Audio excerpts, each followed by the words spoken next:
కృష్ణా జలాలను అక్రమంగా తరలించుకోవడానికి పోతిరెడ్డిపాడు ప్రాజెక్టు ఎలా మారిందో రేపు గోదావరి జలాలు మళ్లించడానికి బనకచెర్ల ప్రాజెక్టు కూడా అదే రకంగా చేయబోతా ఉంది.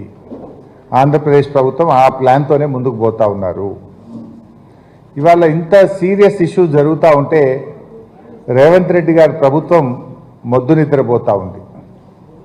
ఉత్తమ్ కుమార్ రెడ్డి గారేమో ఉత్తుత్త మాటలు, ఇంకా మేము ప్రిపేర్ కాలేదు, మేము ఇంకా ఆలోచన చేయలేదు, స్టడీ చేయలేదు అని ఉత్తుత్త మాటలేమో ఉత్తమ్ కుమార్ రెడ్డి గారు మాట్లాడుతూ ఉన్నారు.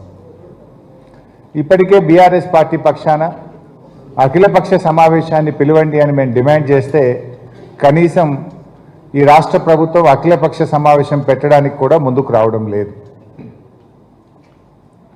ఈ రాష్ట్ర ప్రభుత్వం ఎంతసేపు కేటీఆర్ గారి మీద ఎట్లా అక్రమ కేసు పెట్టాలి, ప్రతిపక్ష నాయకుల మీద ఎలా అక్రమ కేసులు పెట్టాలి, ఏ రకంగా ప్రతిపక్షం మీద బుర్ర జల్లాలి, లేదా వాళ్ళ సొంత రాజకీయాలు మూడు పోర్ట్ఫోలియోలు వేయడానికి 3 రోజులు ఢిల్లీలో ఉండడం, దీని మీదనే వాళ్ళ ధ్యాస ఉంది తప్ప ఈ రాష్ట్ర ప్రయోజనాలు కాపాడే విషయంలో ఈ రాష్ట్ర ప్రభుత్వానికి చిత్తశుద్ధి లేకుండా పోయింది.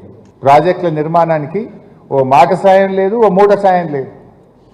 ఆంధ్రప్రదేశ్కు మాత్రం ఇవాళ ఇప్పటికే పోలవరానికి జాతీయ హోదా ఇచ్చి మరొక వైపు అక్రమ ప్రాజెక్టు, ఏ అనుమతులు లేని గోదావరి బనకచెర్లకు కూడా ఈరోజు నిధులు కూడా ఇచ్చి ఆ అక్రమ ప్రాజెక్టుకు అన్ని రకాలుగా ఇవాళ బీజేపీ సహకరిస్తూ వస్తూ ఉంది.